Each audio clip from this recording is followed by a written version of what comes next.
it isn't too often that you get to sit down with someone who really understands symbols. What do I mean by that? Every time you look at something in your life, you can find symbols in it. You can find something that means something else. And I'd like you to meet my friend Mark Schiff. Mark? How are you, Benjamin? I'm well. How are you? Good. I love symbols. In fact, one of my favorite people in the world is Buddy Rich, who plays cymbals better than anybody. Wonderful drummer. Wonderful drummer. One of the top cymbal players. So I'm sure that's what you're talking about. That is symbolic. That is symbolic. But what I am speaking about is how we begin our new year. Now, we want to begin our new year with laughter. Laughter. How do we get laughter? Where does laughter come from? Well, usually right after imbibing a bottle of tequila. I see. There's a tremendous amount of laughter. Now, the reason that we're looking at this from a comic perspective is that really these symbolic foods are all puns.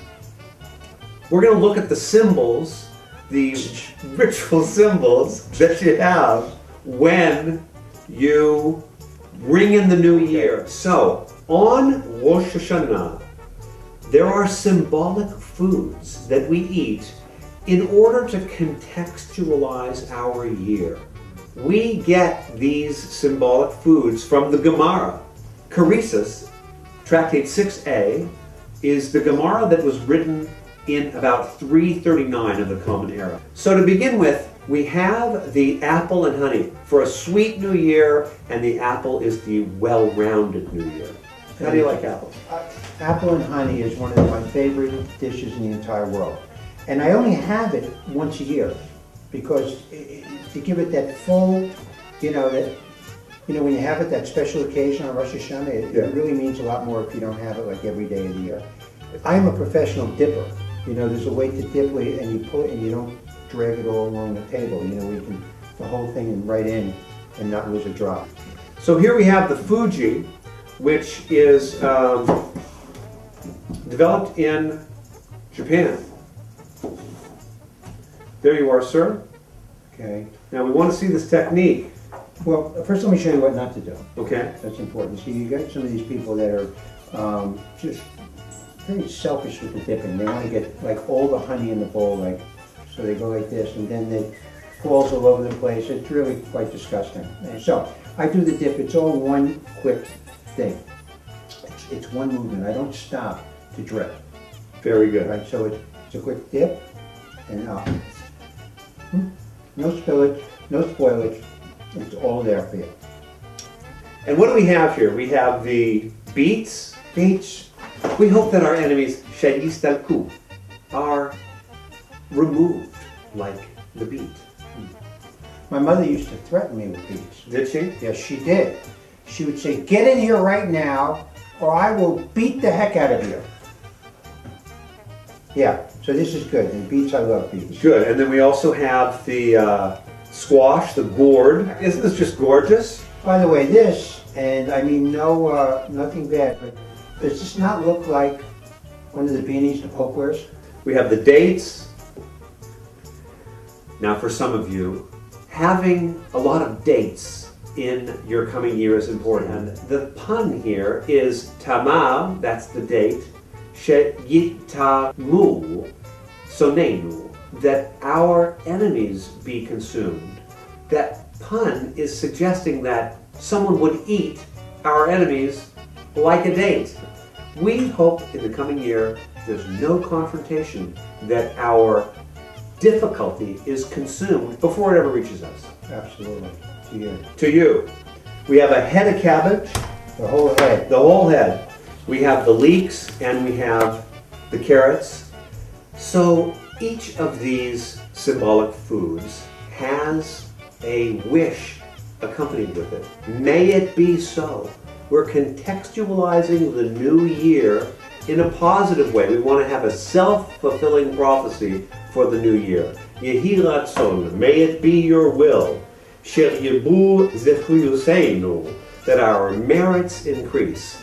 The Yiddish word meren for carrot is the same as increase. And so here we have the purple carrot, And this carrot is something that also has a tremendous amount of seeds if it goes to seeds. And so we eat the carrot as a symbol of how we hope to increase our merits. You ever get merit badges? I did, in the Boy Scouts. You were a Boy Scout? On my honor, I do my best to do my duty, to guard my country and obey the Scout law, to help other people at all times, to keep myself physically fit, mentally straight, and morally awake. Very good. It sounds like you've got some excellent merits. So you actually do puns about these things, right? Each one is a pun. Well, I'm not even going to touch the leek pun. I'm staying away from that one. Leak in the dike here. And so what we're doing is we're focusing together over these foods. How often do you eat a leek? But the leek also represents, what is it there? May our enemies be decimated. Is that right? I believe so, right? This is a big issue with the leek. There's a couple of things in this holiday that they're kind of upset about our people. Isn't it true that we not only want to have things go well for ourselves, but that we want to have those who wish us ill not have such a good year? Not a good year. May their insurance rates go up. So here we have the red snapper. I'm a vegetarian. Please. So you want to skip eating the head of the fish? I will have the head of a cabbage. Okay, so we'll do a head of a cabbage instead. But just remember, some people do eat the Oh, I hope that's the fish. Oh, boy. the pomegranate. Now, the pomegranate is supposed to have 613 seeds. The 613 seeds are supposed to represent each of the mitzvot in the Torah. And when you open a pomegranate, it's filled with rubies, each one a delicious bite.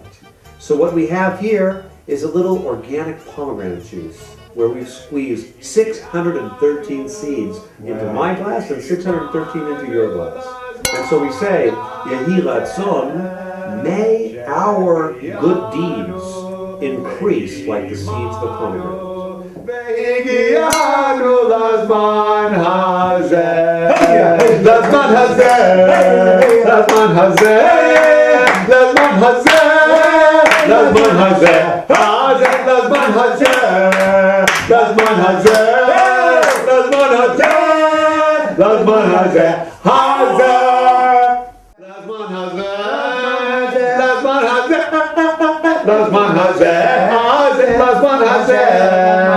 Lazman hazeh,